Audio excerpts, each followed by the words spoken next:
It's a technique called the narco-torpedo at the Narco. beginning, but I created another technique after, Yeah. because narco-torpedo, it's quite heavy. It's a big logistic. Mm. Friend of mine, he's not happy. He said, yeah, I have 200 kilos here, brother. I'm really not happy. I don't know what to do. I just lost 50 kilos. All my contacts, they're in jail or I don't have the contact. I tried this, I tried that. Find me a solution, brother. Find me a solution. And I say, listen, I've been on internet and I've seen those guys from Peru. They do narco-torpedo. They sent the coke from Peru, Pacific coast to the west coast in America, or to Mexico, west coast. And I said, this is this technique. I show him, I make him drawing. He said, yeah, do it. Delinquent Nation, Prison Diaries. We're back.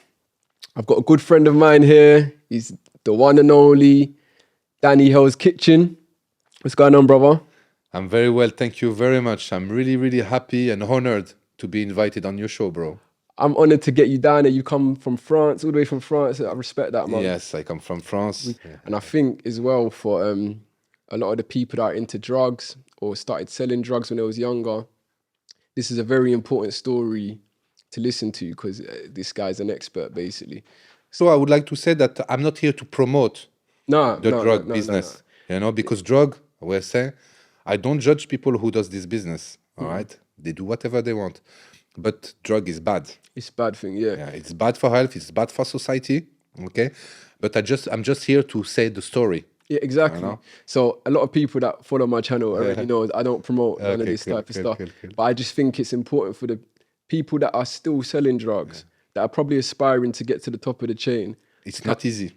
It's not easy. And I think after they hear what you've got to say, they'll probably think, maybe forget it. I don't know. We'll hear. You know, the people who makes the big money is the big boss. Yeah. The workers, you have to be really smart, and to save it. But sometimes you try to save it, but they take everything from you before you can hold it or keep it or hide it somewhere. You in France? Yes, I did. Born and bred in Paris. Born and bred in Paris. Can you tell me a bit about your upbringing, about your parents, maybe how life was growing up? I'm from a North African background. I'm Algerian and half Tunisian also. We are Berber. We are not Arabs, us North Africans. So I'm a Berber Algerian with Tunisian roots also. Right. I'm from the border of the Tunisia and Algeria.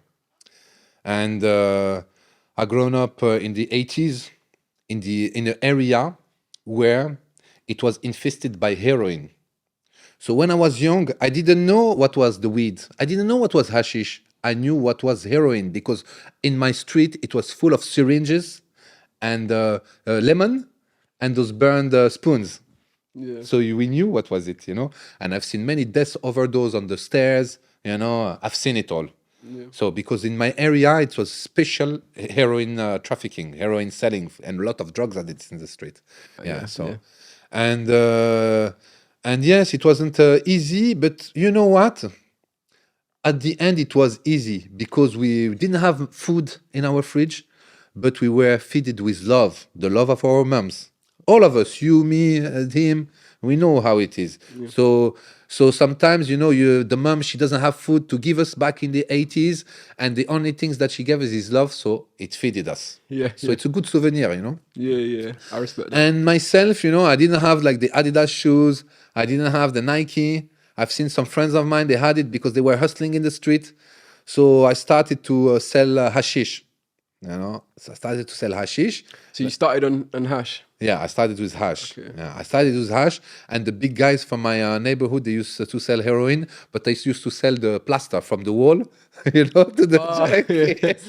I used to sell that, and the junkies, they were running behind us, So I used to make money like this and sell hash. Yeah. So I bought, the first time, I still remember, I bought 12 grams of hash. I cut it in slices, and I sold it to camping not far from my house to the tourists.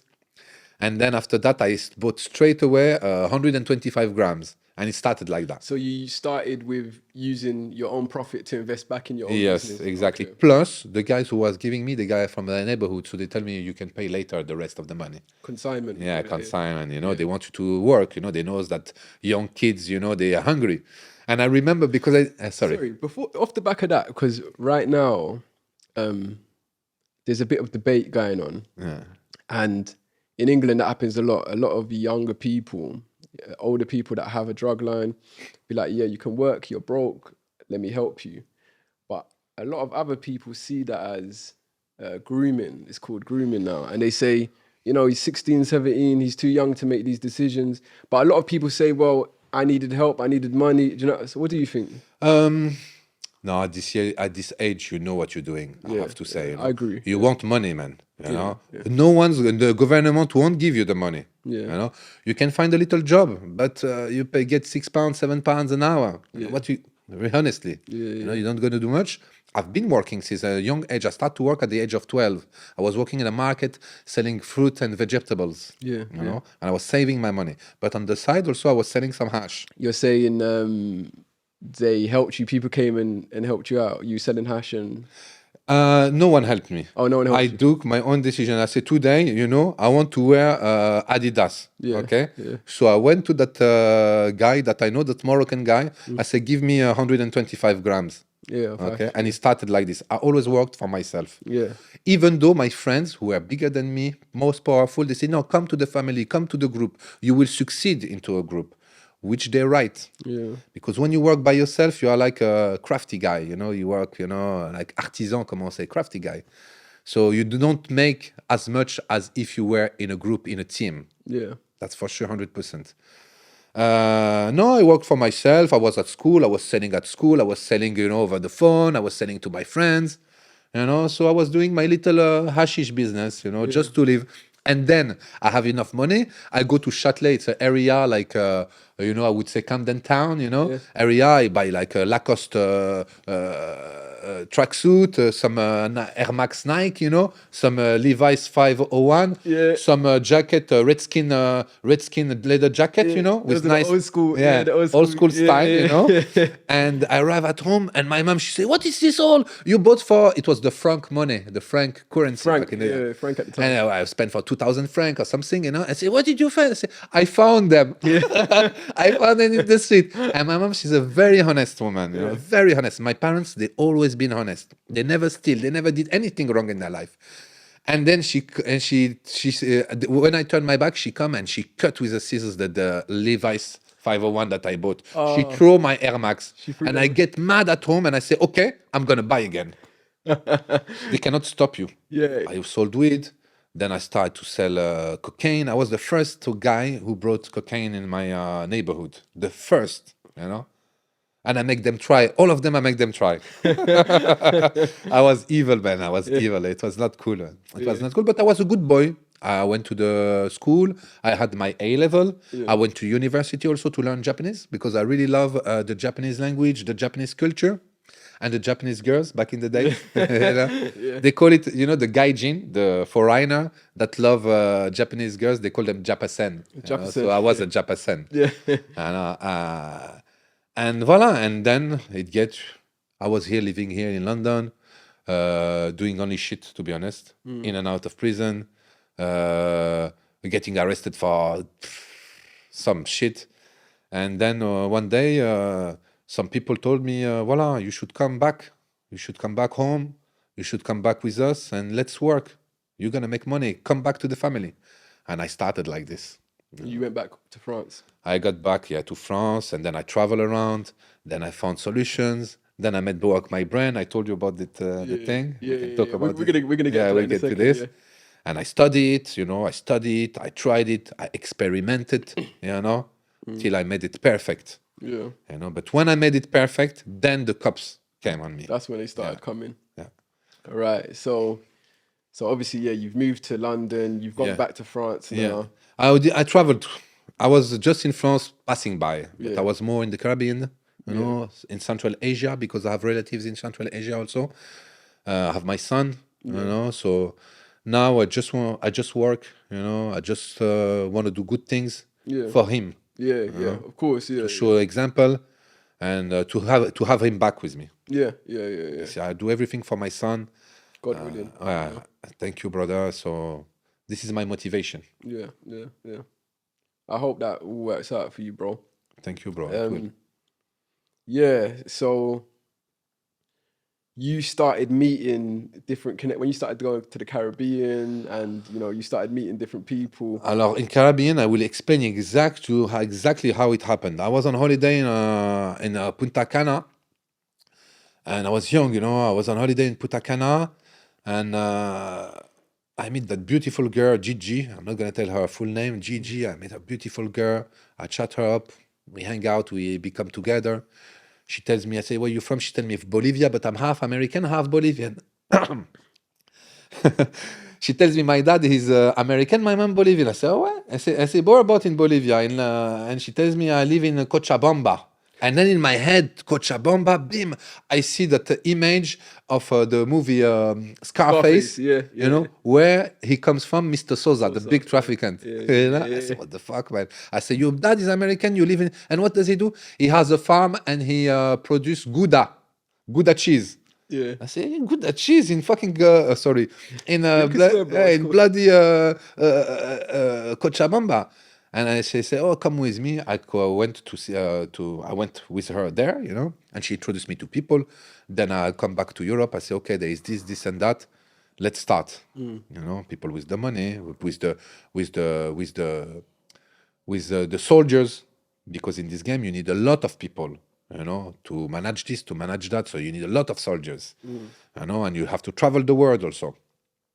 So and it started like this, and then we started to find people have connection to bring the thing. There's different ways, So we were based in the Caribbean because it starts like this. You need a base.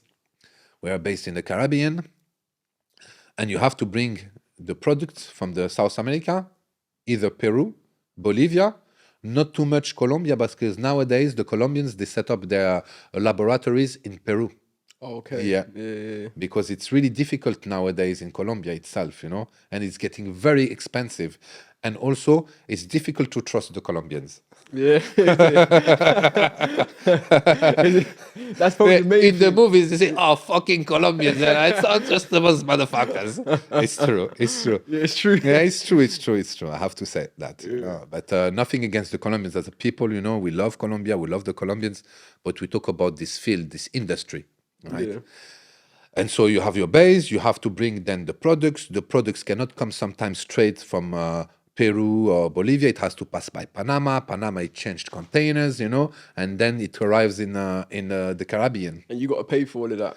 You have to pay for all of that. So that's why sometimes you hear in the media, it's easy money.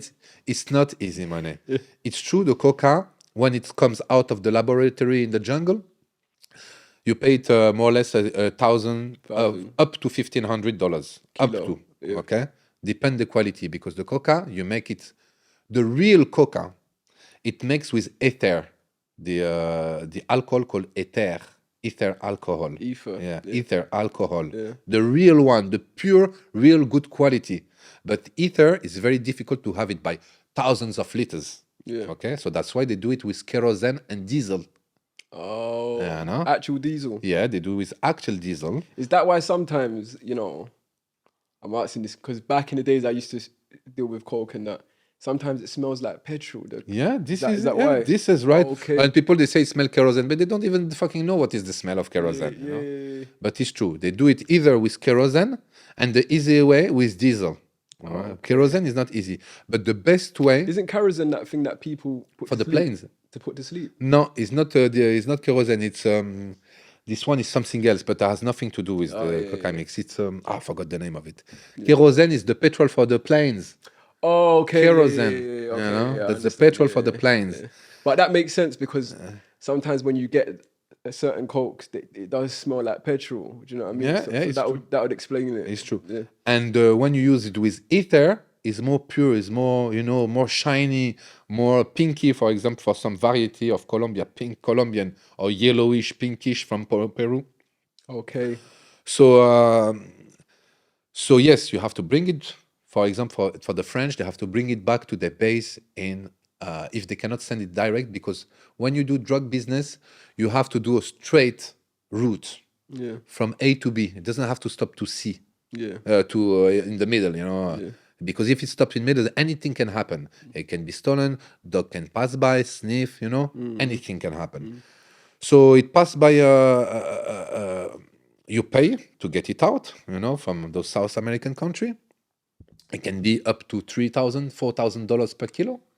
So imagine you have a kilo at $1,000. You add $2,000, $3,000. It can go up to $5,000, up to $7,000 sometimes. Per kilo, yeah. Per kilos. Yeah. Then it arrives in the Caribbean. You have to pay someone, to store it, and then you have to pay someone to ship it to Europe. Yeah. So sometimes it can go up to 10 grand. But normally, more or less, when it goes from the Caribbean, it's $7,000, €7,000, more or less. The costs of it with the shipping. It arrives in France. You also have to pay someone if you have to take it. But if you don't pay, sometimes they do the rip-off. They just put it in the front of the door of the container. Someone sneak into the port, open the door of the container, and take the bags. Or some people works with the cops. The customs. Someone works with the dockers. So there is always someone to pay. Yeah. And it's not small money, it's big money. So that's why you have to import big quantities to make real money. And that's why it starts off maybe 1,000, 1,500 in Colombia, Peru. But by the time it gets to the UK, for example, it's about 34, 35,000. When you sell it. Yeah, when you sell it. Well, when you sell it, 34, 5,000. But when it arrived, it can cost you, with total cost, it can cost you up, I would say, depend, 10 grand, 11 grand, depend. And you could lose it as well. And you can lose it, I imagine. And when you lose, you don't lose 100K, you lose millions. Yeah. So yes, and it happens like this. But me, it was different. I didn't need anyone, I just need the coca to be on those places, in those islands, and I do the rest of the jobs. I don't pay anyone to put it on a boat, and I don't pay anyone to extract it from the boat when it arrives in Europe or in France, I would say. How did you do that? Because you told me, but I know everyone's going to be interested in this. How did you manage that? It's a technique called the narco-torpedo at the beginning, but I created another technique after, because narco-torpedo, it's quite heavy. It's a big logistic. Friend of mine, he's not happy. He said, I have 200 kilos here, brother. I'm really not happy. I don't know what to do. I just lost 50 kilos. All my contacts, they're in jail, or I don't have the contact. I tried this, I tried that. Find me a solution, brother. Find me a solution. And I say, listen, I've been on internet and I've seen those guys from Peru. They do narco-torpedo. They sent the coke from Peru, Pacific coast to the west coast in America, or to Mexico. West Coast. I said, this technique. I show him, I make him drawing. He said, yeah, do it. Take the money. He give me budget. I do it. I build a torpedo in a cylinder, like a thing. I do everything with an opening on the bottom. I stuff it with coke.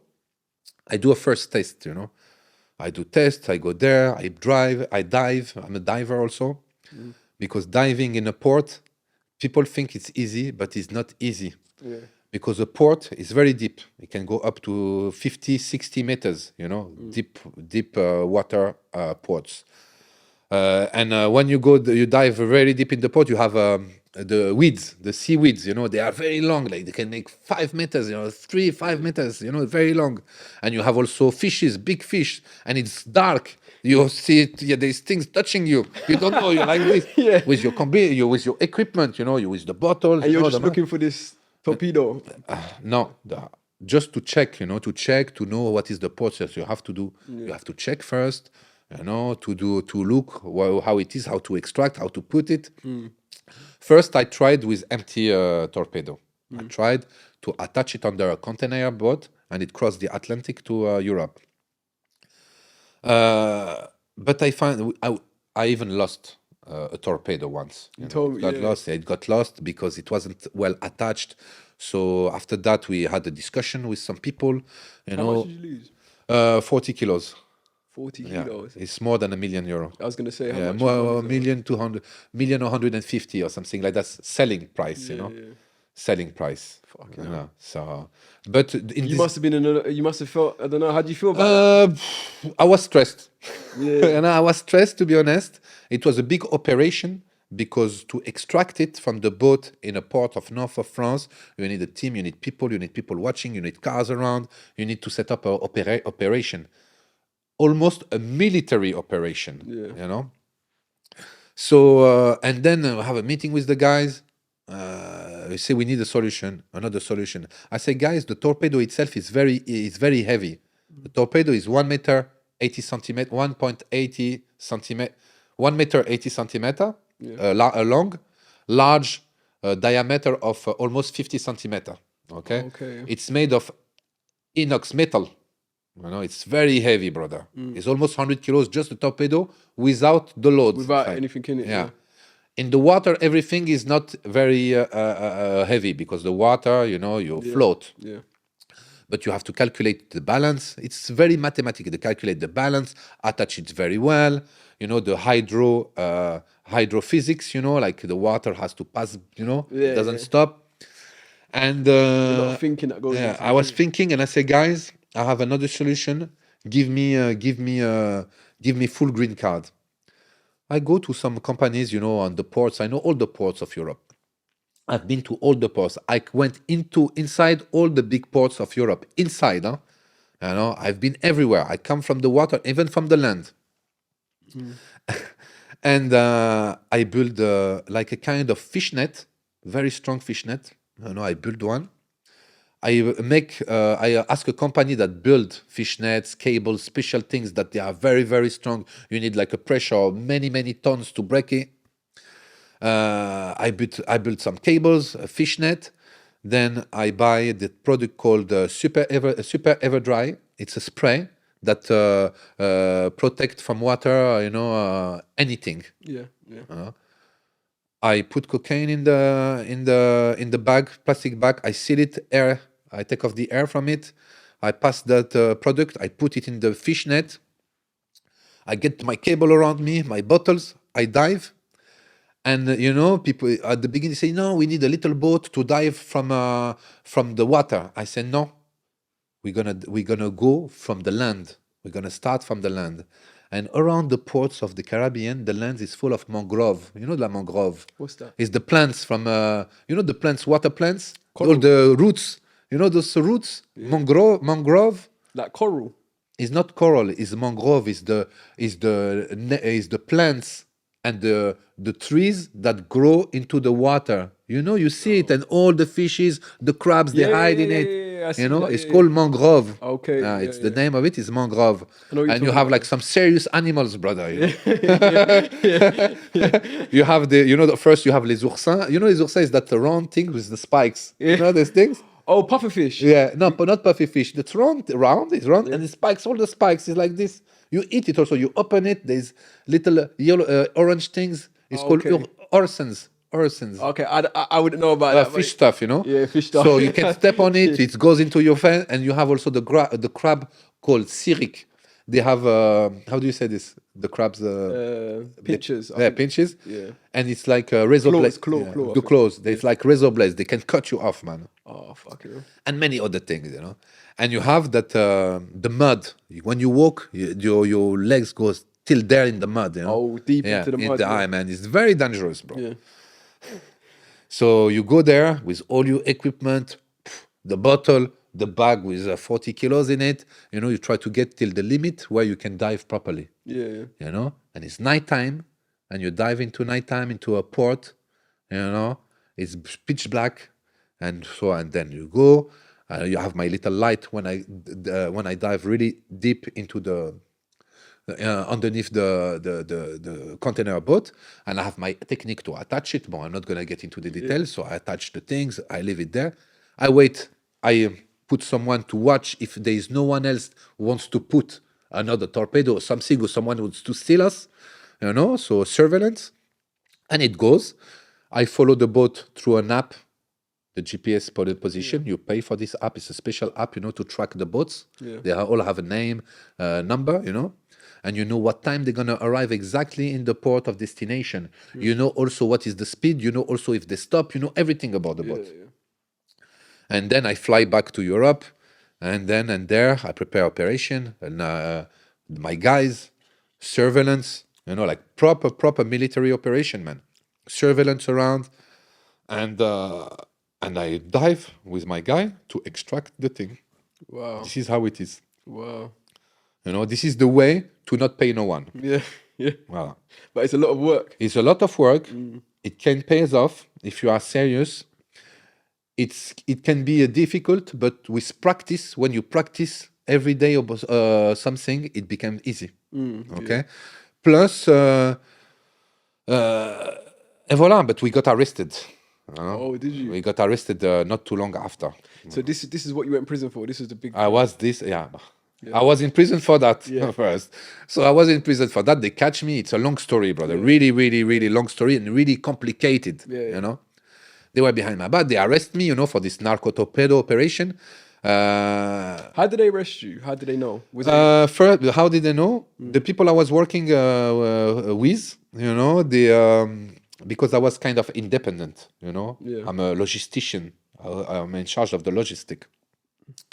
So I was independent. I was working with some teams. Quickly, before you carry on, you're in charge of logistics. So, for example, if, the torpedo comes over and it goes missing, whose responsibility? Who does it fall on? I am responsibility in some ways, but I'm into logistics. But they provide me with the soldiers, you know, and I show all the proof that how it has been done. Yeah, and they knows that it can be also lost. Yeah. The first time, they see it's okay. And they're willing to accept that. Of course. It's the game, bro. But if it keeps going missing, they're going to... They kill you. They kill you. Literally. Yes, they kill you. Yeah. And they kill you. So I escaped death, brother. Yeah. And I used to say, better in jail, better alive in jail than dead outside. Word. You know? Word. But because I knew. I was a bit crazy also. You know? I was really crazy. So for me, it's a blessing. It saved my life, prison. So yes, they arrested us because this team was too big. Yeah. And they were also importing hash from Morocco by tons. Yeah. And they knew that they had the cops on their back and they didn't give a fuck. They even, you know, did like the cops tried to arrest like a big car, a big truck. They even smashed the cops' car, you know, in some stories for the hashish business. But it wasn't my game. So because they were the cops, special cop, like a kind of DA, is called Octrice, is the French DEA, Office Central, the central office. Very corrupted motherfuckers. You know, I have stories about them. They changed their name because they were so corrupted that they changed their name to OFAST now. Because when it's like political party, when they've been too much corrupted, they just changed the name. Same people though. Same people, brand new, reborn. So, and then they start, they were following some guys, and then I had meeting with those guys, and they found me, who is this guy with these glasses, because I always ask this guy for glasses, and they were calling me Glasses.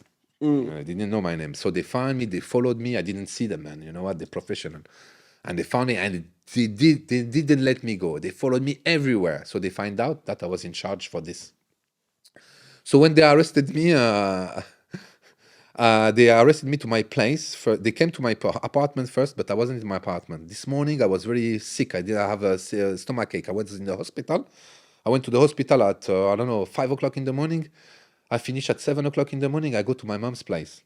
They don't find me at my place. They goes to my mom and bam. And I hear at 7 o'clock, I'm with my underwear. Bam, bam. And I say, what is this? I don't know. I'm like, what is this? My mom, she said, what is this? I say, it's the cops. And she tells me, she swears at me and she tells me, I'm gonna kill you. She swears at me. Oh man, open the door. And it's kind of how to say, bulletproof door. Like no one can open it. It's a really strong security door. Bam, bam, bam, bam. I say, open the door. I say, I have 2 grenades. If you come in, we're gonna blow up. We're gonna blow up everyone.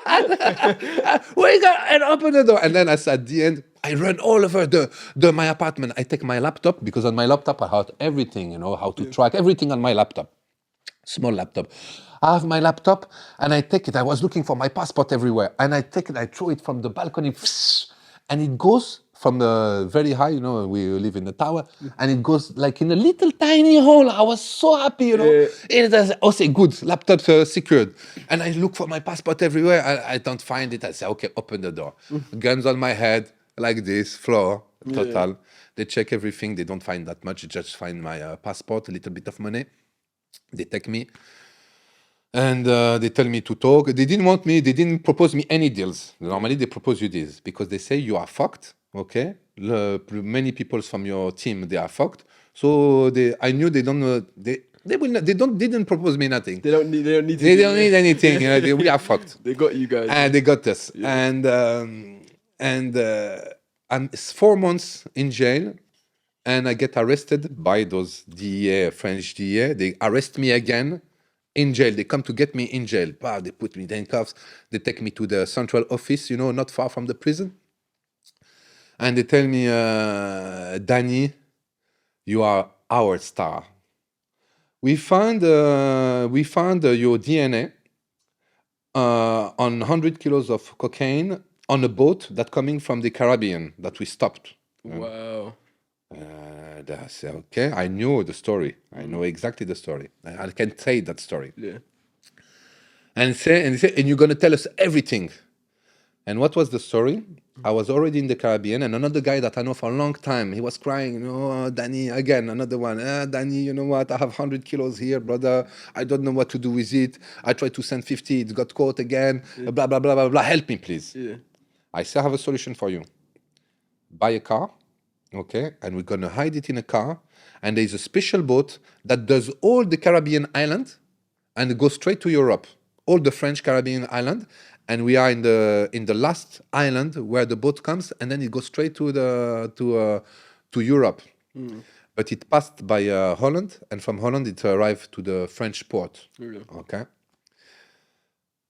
The story, what I heard, that it arrived in Holland. In Holland, they find out that this car, they put the dogs, they find out the coke. Okay, they called the French cop because it was the destination of the car. They arrest, they do all the testing, and they find my DNA on it. And I was very cautious. I always put the gloves, I put the mask, but they found my DNA. Yeah, they just need to get lucky once. Yeah. And then they told me, blah, blah, blah, blah, blah, blah, you're fucked, it's finished, you're already in a case, because this case is 2-figure sentence, minimum. And then they say, but we propose you a deal. Okay, he said at the beginning, he said, you work with us. And I say, you work, and then he changed, said, no, we work together. And we make you, instead of having, for example, doing 5 years full or 7 years full, you do only 18 months. Okay. And that's the deal. We let you out, we give you a bit of money, okay? We protect you, and we protect someone that you like in the game, okay? And you give us informations. Okay, I give you an example. There is this guy with this beautiful big car, Mercedes. He has an accident, the trunk full of drugs. The normal cops comes, they arrest him, they find the drugs. He calls us straight away. We come, we say to the normal cops, no, leave us, he's with us, and we let him go. This is what we can do for you, bro. Oh, that's what they said. And I said, and I stood up and I put my hands on my heart, and I say, I'm a son and a grandson of fighters for the Algerian independence. I said, this is impossible. Yeah. Impossible. First, because of my values. Second, we cannot trust you. Because anything gonna happen, you're gonna throw me to the wolves, and I'm gonna get killed, and my family will gonna be problems. But not only that, this is my value, brother. You know what? People, they say they don't talk. Yes, there is people that talks because they are not strong inside them. They don't have love. Don't have love for themselves. They don't have love for the people they've been working with, their friends, their brothers. That's been feeding them. Yeah. That helped you. They helped you. They put you in the game. They help you in many ways. But they are your brothers. You cannot, even not a brother, even someone else who is your boss, simple boss. You work for him. You cannot do that. No. It's values, brother. It's a wrap.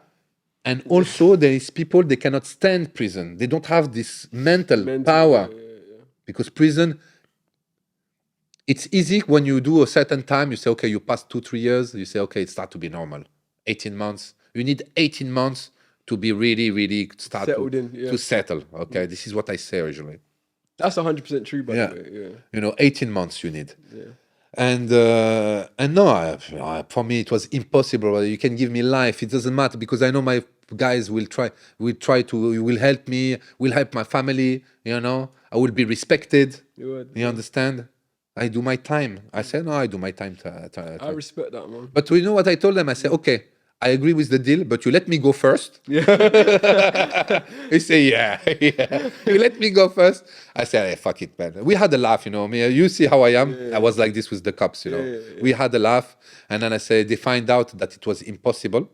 And even during my trial, you know, one of the guy that has nothing to do with it, he said, yeah, put everything on my back. I say, brother, you know, I know that you are fucked, but I'm fucked too. Yeah. And we're gonna take la cuenta. We're gonna take it. The bill, we're gonna take it. We take it Yeah, together. we take it 100%. I talk or I don't talk. It will be the same bill. Yeah. So that's why, you know, about Young Thug's story. Sometimes I said that Young Thug, you know, he knows that he's fucked. He said to all his people, said that it's me. You know, instead of all going to Do you think he said that though? me, I'm pretty sure 100%. You sure? Yeah, because they didn't say it's him. They just say we are part of a gang, blah, blah, blah. Even his own brother. His own brother. So to me, it's the mentality. So you think I'm pretty sure. you're pretty sure that young, for example, I forgot his name, I forgot his name. the one that's snitching. Ghana. Ghana, yeah. So But not only Ghana, all of them. yeah, I know. I saw a few videos of the rest of them snitching. So you think Young Thug is giving them permission? To Yeah, snitch? through his lawyers. Through his lawyer, he said, okay, contact your lawyers, just say this, and that, you know, you're part of the gang, blah, blah, blah, blah. Get out of this shit. Because it's better than... All of us gonna. Okay. It's logic, no? I agree. I agree. Oh, with it's you. not this so selfish, man. I agree with you. I think if you have a strong team, Yeah. and everyone's like strong-minded, then you know one person that can take it, you know, should take it, you know, and then the rest of them help. Exactly. Rather than everyone going down, you know. It's- It doesn't work like this here, though. Yeah, but it's like for armed robbery, it's the same also state of mind. The one that get caught, he takes everything on his back and he try to get the people Everyone away. else away. Yeah. But you know, because we are family, you know, we know that we're gonna help each other. Yeah, you know? yeah. But us, they wanted us for a long time. They just fucked us, brother. They just fucked us, and voila. And I accepted it. But you know, when you have already one narco-torpedo case plus the DNA case, and you say, bloody hell, man, what I'm gonna do, man? What I'm gonna do? It's gonna be long. Yeah. You have to pay lawyers. You have to pay many shit. It costs a lot. It costs a lot of money. Prison. I can imagine. Prison to have a good life in prison. Is Oh, not, to live a good life is very it's not expensive. poor. You know, you need to have money. Otherwise, you're stressed out. Otherwise, you don't eat. You know, you don't get phone. You don't get nothing. Nothing. You're just in a cell. Yeah, and this shit. Yeah. And you do abs. But sometimes it happened to me. I do abs every day abs. You know, pull-ups. Yeah. So Yeah, I know what you mean. If you want to live a comfortable life in prison, everything is expensive. yeah, you have to pay. You have to pay everything. But it's like, so this is the story of the cocaine business. Yeah. My cocaine business. It's big complicated. I didn't go into you more don't have detail, to, but if you want to know, I tell you. Yeah. But more or less is this how I got into jail. I had two cases, one with the narco-torpedo, they caught us, and one with the DNA in the boat on 100 kilos of coke, which is nothing, 100 kilos of coke. Honestly, brother, it's not much. Because when I talk with people, you know, like real serious people, you know, you say, oh, he got caught with 10 tons of hashish. Oh, it's not much. Not really. Oh, he got caught with 300 kilos of coke. Oh, you know, because they are big people. They're big fish. Yeah, big fish. For this is small shit, huh? Yeah. For me, 100 kilos would change my life. Me too. It's a life changing, brother. But when you get to a certain level, man, because you get certain level in the business, you get a certain level with the people who you interact with also. You know, so and then I learn also to have this state of mind also, because sometimes when people they tell me, I say, I'm not rich, I'm poor. Okay, but like, still I say it. It's true. Yeah. It's true. I get that. Because I went through it. Yeah, I get that, my brother. But no, with being humble, I'm always humble. We are always humble. You know, I'm with people that they are really humble. You know, and they are really, really low profile. Yeah. That's the best. Let's get on to so you got both of them cases. What sentence did you get for it? And did you get in? Alors for the first I got because they had to prove I got trial for the second when I got arrested the second time for the 100 kilos. They gave me 5 years. 5 years. Yeah. For 100 kilos. Yeah, but they have to prove that you are First of all, I'm not the boss. Yeah, So they knew it. yeah. I explained them, and it was I tell them the truth. I tell them the truth. I say, okay, there is a guy I met. He asked me, I know. He asked me if I because I was he needed someone to install GPS, but satellite GPS tracker, and I had all the satellite GPS tracker because to have a satellite GPS you need a bank account. Okay, you don't buy it like this. You need a bank account to open with Iridium and all those providers of satellite connections. So I told him, no, I just had all my equipment. I was living in the Caribbean and I sold it to this guy. That's it. But yes, I sold it to this guy. I installed the GPS tracker. I added an extra lithium battery like this. It can stand for more than a month. And I left my DNA on a cable between the battery and the fucking GPS, satellite GPS. You know, this is where they found it. On the cable. And the cable between the battery and the device. And you got 5 years. 5 years but as a conspiracy, not as trafficking. Association de malfaiteurs, they call it. Association de malfaiteurs, conspiracy. You know, but not as a trafficant. You know, not as a distributor or importer. Okay, they gave me 5 years. But no proof. They just found my DNA. They knew nothing about it. A lot of people over here, for much smaller, you know, much smaller level, just maybe selling in on the street or something like that. You know, if police can't prove they were selling it, they can't show them selling it, but they can prove that you had something to do with it, they will give you a conspiracy charge, exactly like yourself. They can't prove where you was in the, like, sometimes they can't prove what level you are, but you was involved, so you're gonna get conspiracy. So I guess that's the best case for you. That was the best case scenario for you, to get 5 years and to get conspiracy. But did you end up getting an importation charge? No, I didn't have any trafficking charge. Oh, okay, none, because you have to prove it. Yeah. You know, so they couldn't prove it because they just found 100 kilos with my DNA on it. Yeah, that's it. And they gave me 5 years. Normally, I should have nothing. Yeah. You know, I should have nothing. But the problem, I was already on the narco-torpedo case. Yeah. So already I have 5 years. Yeah. Okay. Then comes after 3.5 years on remand, because in France you can stay up to 5 years on remand. Wow. Sometimes you can stay up to 8 years. Wow. Because you go to the European court on appeal. Yeah. You know?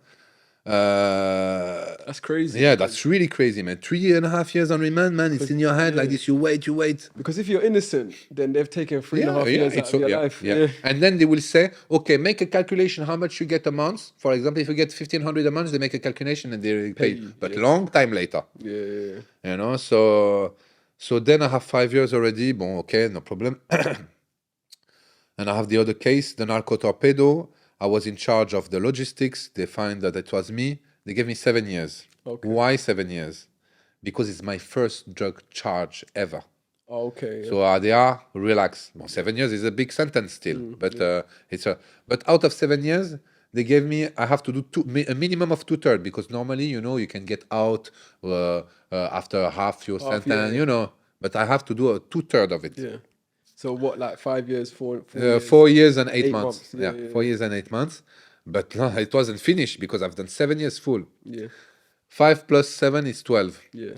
You concur the sentences. Concurrent, yeah. Concur the sentences, you know. It's become 10 years because it's the same case, you know, and you cannot be judged 2 times for the same thing by law. You mean consec?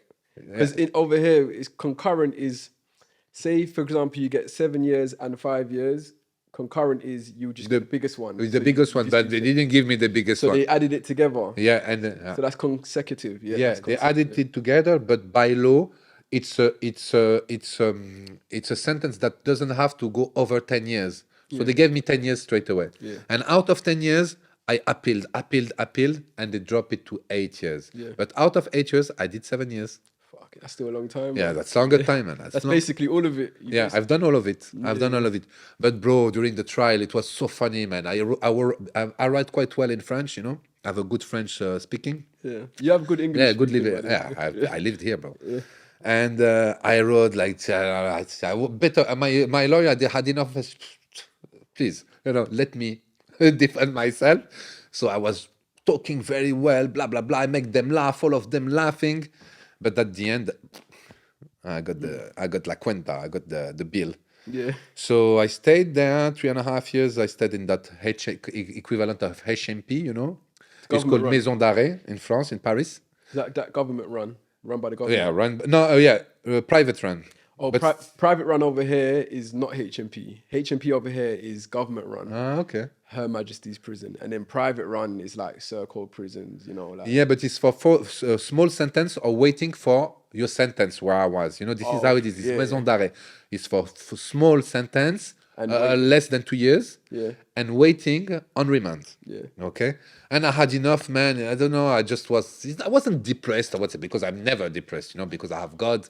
I believe in God, Yeah, come on, brother. Yeah, so I'm not depressed, but I was a bit, I don't know, something wrong with my state of mind, with my brain. And then I climb on the roof, and I say, because it's the only way to leave that prison. I had enough of this place, 3.5 years. The warden come, what do you want exactly? I say, I want to fuck off from here. Well, why using the roof? I want to fuck off from roof. No. Because normally they have to call a special squad that comes from outside to take you down. Negotiate. Yeah. In England as well. Yeah. So Yeah, but when they come up on the roof to take you, they attach you, they blindfold you, they attach you like this, and they put you on a kind of a thing, like a bed like this, attached like Pharaoh, like King Tutankhamun, like a mummy. Yeah.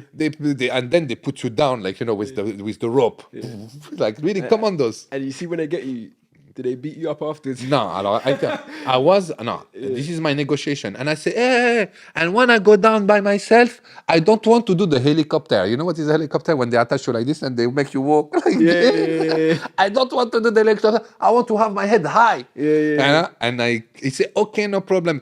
And I don't want to go to the hole. He said, the hole you will go.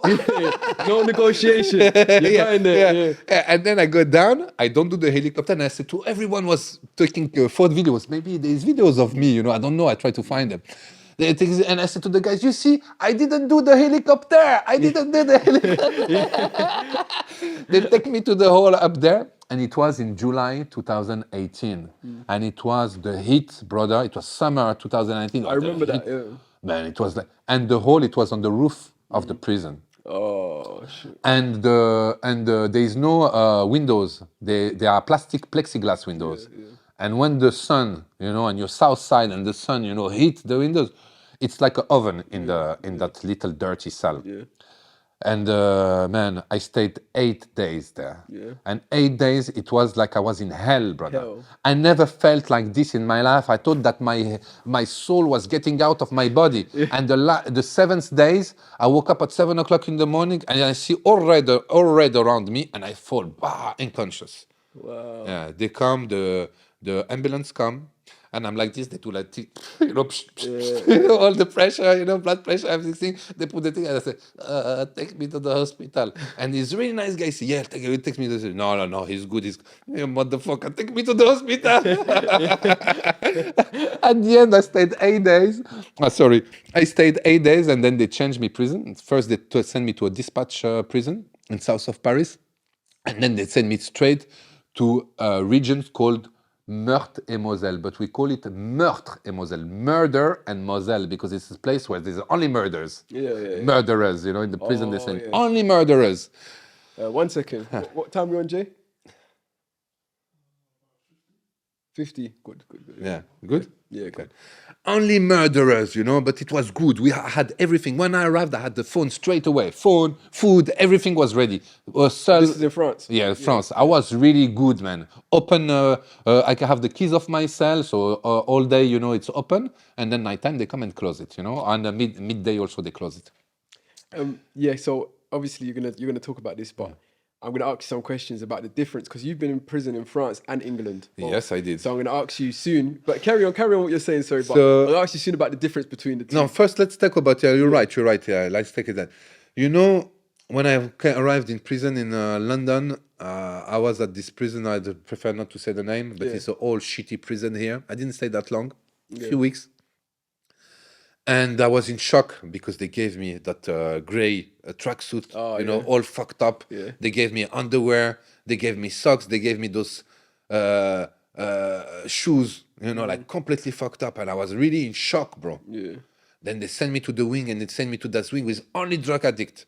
Yeah. And they put me on that bottom of the wing on the right with the white guy. I'm not a racist, I'm myself, I'm kind of white, but I would like to just to explain, the context with a guy, just white trash guys, with tattoos on the fingers. I think it's true to say, like, not being racist, but a lot of drug wings in the UK is like the trashy guys, trash white guy, man, with the tattoos on the fingers, all fucked up.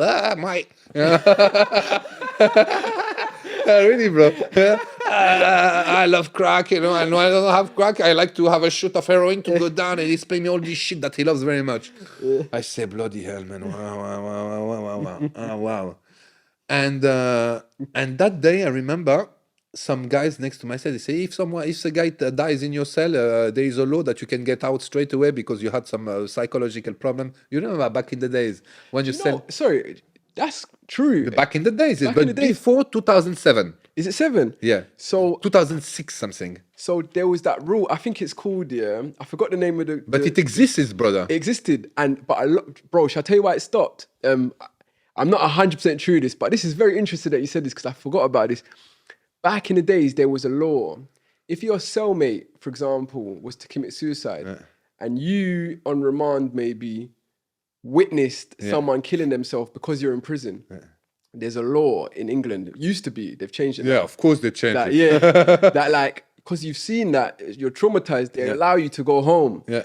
But now, I think there was a case, I heard about this a long time ago. There was a case when someone made their cellmate commit suicide. Yeah, because it was things like this. Yes. And when he made his cellmate commit suicide, they realized that it was because, and then they stopped it. Yeah. So now, I think, I forgot what the name of it was. Someone in the comments. But it was back in the 2000s, huh? Long time ago. And it was, I don't think it was released. I think it was maybe bail. I think probably. In this country, bail maybe. If you witness something traumatizing or maybe you've been raped or something like that in prison, it never really happens in England, but sometimes in England, what they do is they take the spoon and they go into the arse to try and find contraband or phones or whatever. If that happened to you, you got raped, so someone put a spoon in your ass they will let you go home on bail until your case. But they've changed it since, I think someone made their cellmate commit suicide, and after that... Yeah, I heard about that. Yeah. But me, he had the epileptic fit. Yeah. And one night he had the epileptic fit on the top bench, And then it comes to me, that story, and I look at him become blue, swallowing his tongue. I say, what I'm going to do? No, I have heart. And I start to bang, bang, bang, bang, bang. Hey, screws, come on. And they come, and he's doing, and he say, hey, what I forgot his name. Hey, come down your bed. Come down. I say, he has a fit. Come down your bed, you motherfucker. They take him, and they beat him up. Blood everywhere, man. They fucked him up. Wow. I never saw him again. Wow, yeah. Then, a couple of days later, they bring me a guy from Israel. Yeah. A real story, brother. 62 years old, very smart, educated guy. He has a business in north of Israel. He produces pharmaceutical weed. Oh, okay. And he wanted to expand his business, and he asked English bank to give him a loan to expand his cannabis business in Israel. Yeah. But the bank refused. Yeah, he got mad. He took the planes, he arrived in his place here in London. He took his 2 Rottweiler, and he went to see his banker, and he threw the Rottweiler on the banker. A real motherfucker.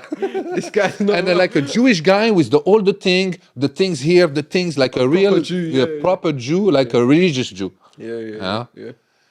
And he went in yeah, crazy shit, man. But really smart, really smart, really ridiculous. We had like really nice talk. It was the time of Obama when he wanted to be president, so we had really, really nice talks. So yes, but I was really surprised that in England, when you go to eat, you go out of your cell, then you go to that kitchen with your tray. Servery.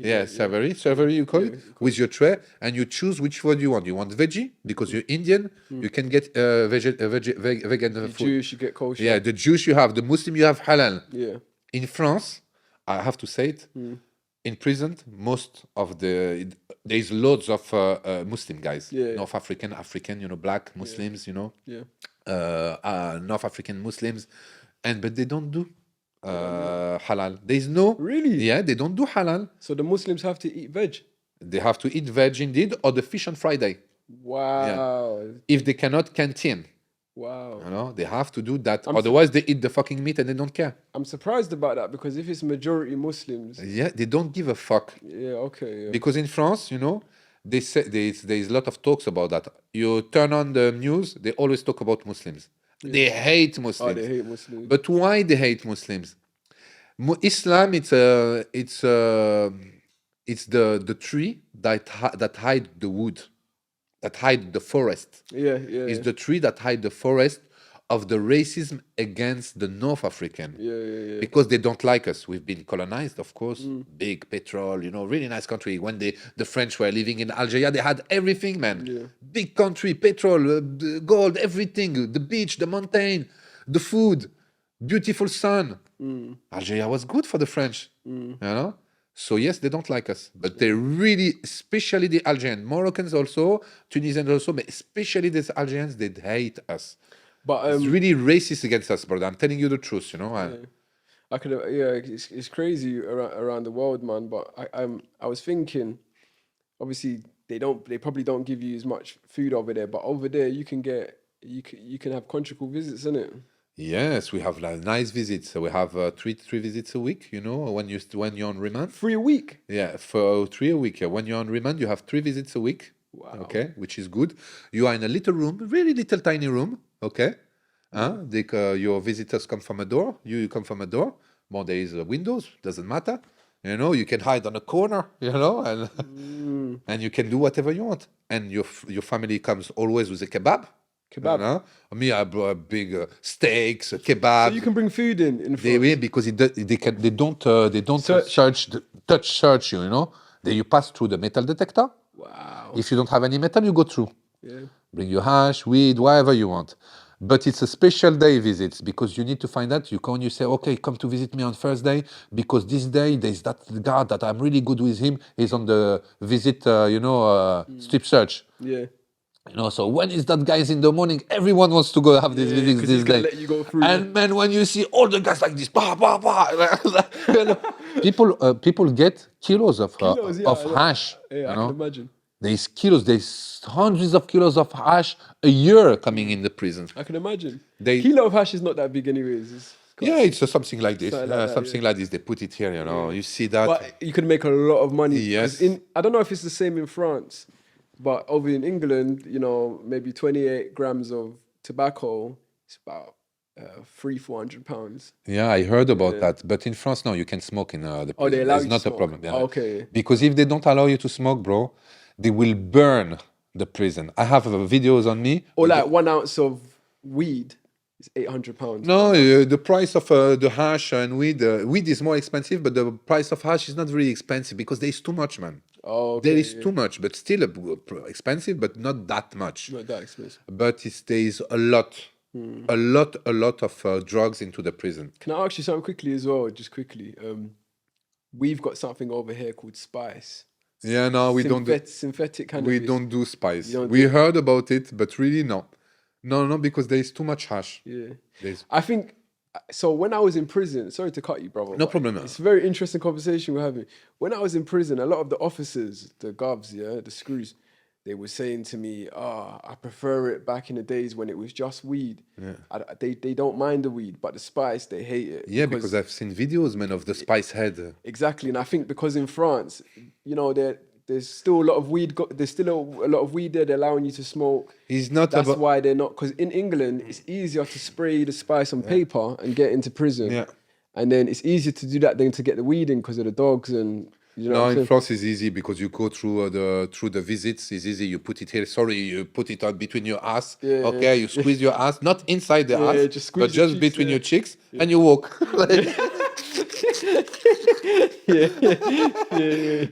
Okay, brother, but it's true. You squeeze your ass and it's good. So yes, no, it's easy, and then also over the wall. There's many techniques. So hash is not a problem. Drugs is not a problem. Food sometimes, because food sometimes I want to bring. Sometimes I brought 1 kilo of strawberries because I want to do a strawberry cake. I have a video also. I brought steaks, merguez, sausage, all the spices. What else? Those mini smartphones. They don't go through. They go through metal detectors. metal, Yeah. Or you ask your family to open it and take off that metal plate. You know, many I know, techniques. but Yeah, that's it. You know this shit. So yes, it's very easy. It's very easy. Plus, they knows that if they do a really strict ban of drugs, it will burn. Yeah. Because when And it was, do you think it will make the prison worse? it will make the prison worse. I agree. And people will be more violent, aggressive. You know, it will be more dangerous for everyone. I think over here they think the government think, oh, we're gonna ban tobacco, we'll ban. Stupid. But really, you're making it worse. You're putting tobacco on the black market. It's so they're such an it's idiot, so man. stupid, yeah. They should let everybody smoke in the prison. They should let Chill them out. chill out. And man. I was saying as well, bro. It's not a punishment what they do, you know. They make it worse. Yeah, they make it. I was gonna say as well. What do you think about this, bro? If in the UK they did conjugal visits, but based on incentive, so like if I behave myself for 6 months, I'm allowed conjugal visits. I guarantee you, the behavior in prison everyone would be behaving because everyone wants to see their girlfriend. Do you know what I'm saying? I agree with you 100%. But over here, they're like, no, do you know what I mean? And it's making things worse. And it's like, I think people think, you just need to punish. Because there is the public, you know. Yeah. The politician, they talk to the public. Yeah. And the public, they say, no, the prisoners, they don't understand what's really happening inside, you know. Don't really understand. You know, they think that, you know, more you punish, more they will be like little doggies. Yeah, but it's they not will like be that, you get worse. Yeah, They become monsters, brother. Yeah. I've seen people very soft became Hard, I became much hard, bro. Yeah. I became really hard. Yeah, just from going through everything. Yeah. And I agree with you, bro. I think, you know, I don't understand their logic. They're not thinking because they haven't gone through it. And I think as soon as people are able to, you know, articulate it to them, show them this doesn't work. Prisons like Norway, other countries where they're a bit more lenient, less reoffending rate. The least reoffending rate is Norway. The highest reoffending rate is the UK. The highest in Europe. Do you know what I mean? So obviously it's not working. They need to change it to more European. They need to change it. I agree with you, but also they need to train their staff because, for example, in France, you know, because no one wants to be screw, no one wants to be a guard. Yeah. You know, it's a dangerous work. It's not well paid. You get insulted every day, spit at it, all the dirty shit you will go through it. And so what they do, they bring the people from the islands in the Caribbean also in the Pacific Ocean, you know, like Tahiti. They bring them from Nouvelle-Calédonie. They bring them from Guadeloupe, Martinique, Saint Martin. You know, they don't even speak properly French. They speak patois. You don't even understand. So sometimes you don't. You as a French guy, you know, you don't even understand. There is a problem of communication with the guards. No, really, and then it gets violent. You know, misunderstanding. You know, they don't even talk properly. They don't have a proper training. You know, they think that they have to be tough, but the problem, they are not in their island. You know, and outside there's the brothers, the cousins, you know, the friends, they're gonna wait for them outside the prison. And they get fucked really hard. And then they come back to you, Danny, why you've done that? Why you've done that? Once it happens to me, only once. I'm in the the visit, you know, my girlfriend at the time, she comes to visit me, you know, we do what we have to do in the visiting room, you know? And there's this guy, the guard, he comes and he stands like this in front of the window. I say, yeah, fuck off, man, it's okay. Fuck off. And he's staying, my girl, she's on me, and he upset me, and he talks bad to me and bad to my girl.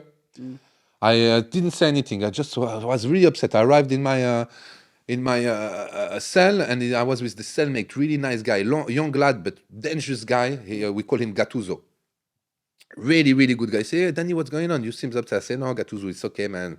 Just this guy, you know, this guy, we call him whatever, you know. This guy say, yeah, he did that to you. I say, yes.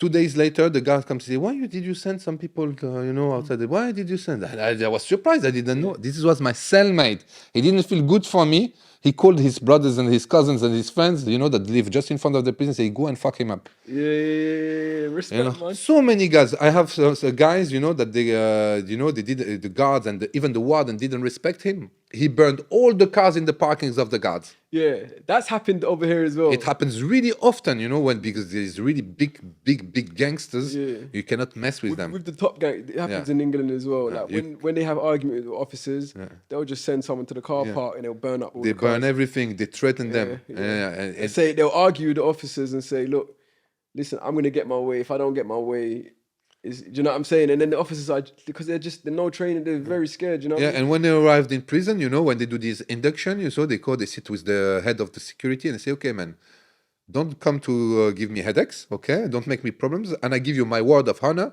that I will not do anything." It's like me when I got from prison to prison, I stop, get induction in front of the head of the security. I say, "Okay, I give you my word of honor that if you don't give me a headache with all the church and search in the cell and everything, I give you my word that I do nothing." Yeah. And we shake hands. Yeah.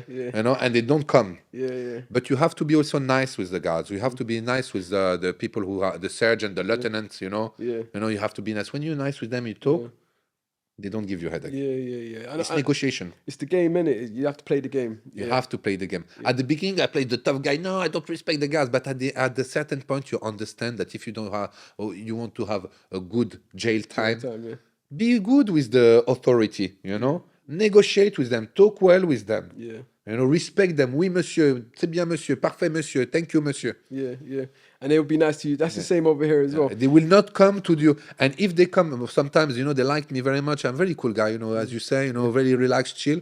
Sometimes I sleep, I have my phone next to me. They open the door in the morning, say, "Hey, Danny, hide your phone. They're coming." Yeah. Same as in everywhere. England. It's a pattern, bro. Yeah. Some of the cool ones, even me, myself, I used to have, sometimes I would come out my cell, but my phone's in the cell in charge. Yeah. They're doing the checks. And then a cool officer would be like, say my last name and say, "Look, your phone's there. Come on, don't let me see it." And I'll be like, "Okay, next time I'll hide it." But brother, there is a real motherfuckers, guards. Yeah, that will just take the real evil motherfuckers. When you see them, your eyes become red. And you imagine like horror scenes, movies. Scene movies. You cutting him. Some crazy shit in your head. You say, "This guy, I want to have him in my hand. I want to do something to him." I'm not like a killer, but this guy, I will do everything. I will use all the techniques. Those are the job worth ones. Quickly, what, if any, what was the most violent situation? I've seen so many incident, maybe in France. Yeah, I've seen many, brother. I've seen people killing themselves. Hanging. You wake up in the morning. They block everything. This guy got hanged. So you put you record with your phone by the window, and they take the body bag. So I've seen that, and I'm gonna tell a reel that I was involved myself. It was this black guy from Suriname. Very nice lad, sports guy. Me too. I was massive. I really lost a lot of weight, when you got out of prison, Same, yeah. You eat, blah, I blah, lost blah. loads of weight. Yeah. So I was massive, man. 95 kilos. I was taking, the things to Steroids, make. We talk about this really freely in prison. Not outside, But in prison, we all take steroids and we become massive and monsters. I was lifting things 50 kilos, 60 kilos with one arm, And it was this black guy. We were training together. Really nice guy, man, from Suriname. And me, I was hanging in South America, so we had something in common. And he had a problem with a gang of Albanian. Okay. But Albanians are really cool guy, man. I love Albanians. Yeah, I get along with Albanians. Yeah. You know why? Because when I was in London, those white English people, they used to say, there is two worse people here in England, the Albanians and the Algerians. Yeah. I said, I'm not Algerian. Funny, man. I said, I'm not Algerian. I'm French. Je suis français. And they said too, I'm proud, I'm Algerian also. Shout out to the Algerian community, Moroccan, Tunisian, good Ramadan for all of them. And then, and he had problems. And then he had he was unlucky. He found himself alone with 10 Albanians in the yard and me. And they were running behind him, running. And me, I ran. Leave him alone. Because I see with the knives, they wanted to kill him. It's in prison. Yeah, in prison in the yard. He was running, he was climbing on the grillage, and they caused bam on the floor, bam, bam, bam, bam, bam. And I jump in the middle. Yeah. The Albanians, they respect me, because I'm cool with everyone. Yeah. So everybody loves me and I love everyone. And they try to say, no, guys, you're going to kill him. And then I protect him with my body. Yeah. And no one do nothing. Then I stand up, I put him behind me on the corner, and I push them there with the knife. Say, Danny, come on. They are aggressive towards me. When no one touched me, I say, push. And I say, you're going to get 30 years. Yeah. And when I said that, everybody calmed down. I said, you fucked him up already. Okay, let him take him out. I took him out. This is something that I've seen quite violent because they almost killed him. Yeah. But some people step on the head of someone, stabbing. I've seen that all the time. In France, is there a lot of hot water? Yeah. In the kettle. Of course. Yeah. Oil. Oil, yeah. Hot oil. Oil is worse than that. I've seen hot water, man, with this guy that I had an argument with. This idiot, man, white guy. He wanted to play the big guy when I was next to Luxembourg on the east of France. He wanted to play the big guy, and he talked with the wrong West Indies guy. Yeah. And the West Indies very calm, very relaxed. It was in the kitchen, and it was separated by a grillage. And he just came to him. He just put the boiled water and bath on his face. Pink, melting. It's peeling. Peeling off, Peeling awful. I've seen that. I've seen also another guy, really nice guy, skinny, not strong. And the other guy, strong, bully a little bit. He was bullying him.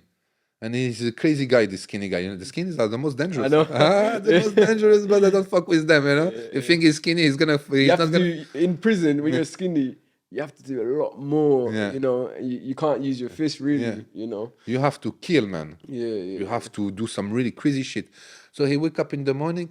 When they opened the door, pap, pap, pap, he was the boiling oil ready.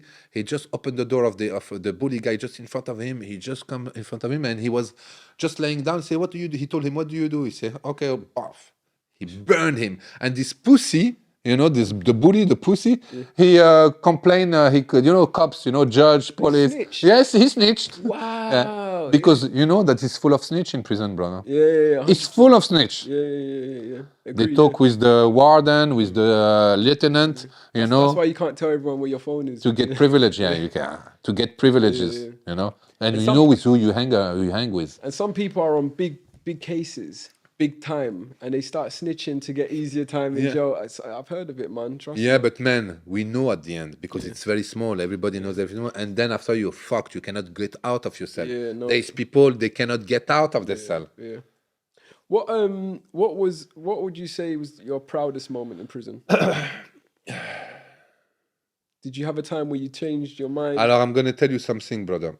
First of all, I was really outside, I was drinking, going out, doing all this shit, partying, all this shit. So I was a bit evil in my head, and you face your own reality, because you arrive in a cell, you don't take sugar anymore. Yeah. You slim down straight away without doing nothing.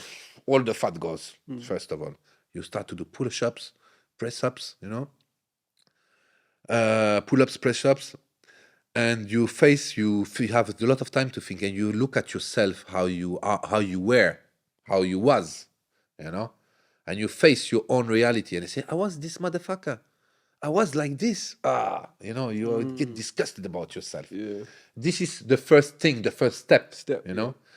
Then it makes you stronger when you start to read, when you start to do sports, when you start like me cooking, because cooking, I set up all my setups, and it takes time all the afternoon. You can see all of Danny's cooking skills on his Instagram page. I'll put it in the description. It's called Danny Hell's Kitchen, the one and only. The one and only. Okay. Yeah. I receive a lot of DMs, by followers. They tell me, Danny, you're a star. I'm not a star. I'm a legend. I rate that. It's true, bro. Yeah. It's true. I inspired them all. Yeah. I was one of the first to do that. And also I produced a lot. All the journalists calling me, podcast, Vice, I became a legend. Yeah. I respect that, man. It's I love that, man, Very humble, I'm your humble servant. I love that though, brother, man. I love that. Quickly, can you tell us because I've got a few more questions and we'll wrap up. But can you tell us about maybe the ending of your sentence? How you prepared to go home?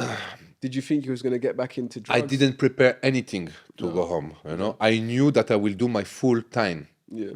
I didn't prepare anything. I didn't give a shit about it because I know that for my case, you know, they will not give me nothing. Yeah. Plus, I didn't behave very well during my time in prison. I accumulated a total of 200 days in the hole. Oh, yeah. And during that days in the hole, I became really much stronger in my head. Mentally, yeah. I did yoga, stretching, praying, techniques of meditations. You know, I really strengthened up my skills in meditation, brother. Really, because there is nothing in the hole. Yeah. It's really the hole. Oh, yeah. I did 3 months straight. 3 months straight. It's a lot. Yeah. It's a lot. In one time. I've done loads of different times, but the longest time I did. No, the longest time is 2 months, 30 days, 30 days. I was out 24 hours and they sent me back to 30 days. But you do in the hole, you talk with yourself sometimes. Yeah, you know. No, you have nothing. Yeah, you have nothing, man. You have nothing. 3 months, I think I lost 2 stones. Yeah, you lost a lot of weight. You finished like this with a beard. Yeah. At the end of it, you're just like, you don't care if you come or go. Yeah, you don't care. You're in the your hole, body become, you know, your body become like really, really tough, really thick skin, man. Yeah. I agree with that. So yes, this. What was the question? Sorry, brother. How did you prepare to leave prison? I didn't prepare anything, man. I just I did till the end of the last date. I didn't prepare nothing. I was just doing my gym. When you came home, did you think? I know you've got a lot of followers. I didn't come home. Oh, you didn't? Oh. No, because I have a 5 years ban from Paris and all the region around Paris, all the suburbs and Paris, 5 years ban. Oh, okay. So I have to go to somewhere else, and they don't give a fuck where you go. Yeah. So you have to go. I went to live, you know, where in Holland. Oh, in Holland. Okay. How did you prepare for that though? Was you? Oh, you said you didn't prepare, yeah. Preparation is just to keep fit. Yeah, but I mean, like, okay, so you know, you get sentenced, you're getting on in age a bit, maybe. Did you think to yourself, "Oh, I'm gonna go back out. I'm just gonna get back, sell drugs," or did you think to yourself, "I'm gonna do something different"? No, because we are OGs, you know. We think that way. We go back, we go out, we go back to work. You know, and do our life. Yeah. You know, one day someone will need you. You know, we are very patient. We know how it is. You know, we have to wait 1, 2, 3 years, whatever. Things will come back. You know, the proof. I'm with you today. Yeah. You know, this is what I like. I love it as well. This is what I like, man. You know, I would like to do that. I would like to make a living of it.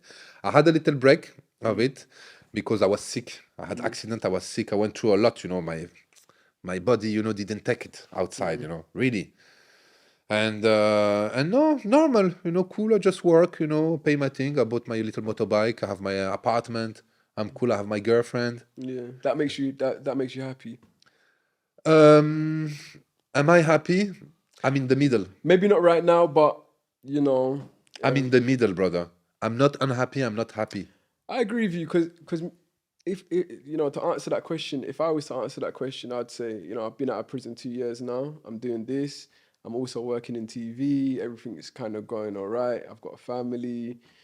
And I think, you know, I have loads of people, bro, loads of old friends that are still doing it. And I get phone calls sometimes like, yeah, bro, this is happening, that's happening. And I say, no, I've got a daughter now. Do you know what I'm saying? Yeah, but brother, you remember with Ricky 2 days ago? Yeah. He was talking with some real stuff. He was saying a lot of people died. Yeah. Me, I'm all kind of alone. My real people, they all there because they all around the world, more or less. You know, they all around the world. My family, sometimes it breaks the family links. Yeah. Prison breaks a lot of family links, but that's true. 100%. That's true because how can I explain that without being? I love my family. Yeah. But I didn't have many visits from them. Yeah, same. For years. Yeah, same. Till the end, they came to visit me at a certain point. Same. For me, it was, you know, the first 5 years I was getting visits. The next 5 years it was like no more visits. I'll pick up the phone, I'll write you letters, every birthday letters, always pick up the phone. But my grandmother, she's an old lady. She didn't want to, and I didn't want to put my gran through getting searched on a visit, coming into prison. Humiliation. None of her children's gone to prison. Yeah. So, Yes, sir. so for me to go, and I'm a grandchild, so none of her actual children, none of her grandchildren. I understand only completely what you say. So yeah, I felt really bad about that. So It's more or less for me, but me since I was none of my brothers and sisters and cousins, they were like me since a very young age. You know, I was a black sheep, I would say, from the family. But no, I did have visits for years.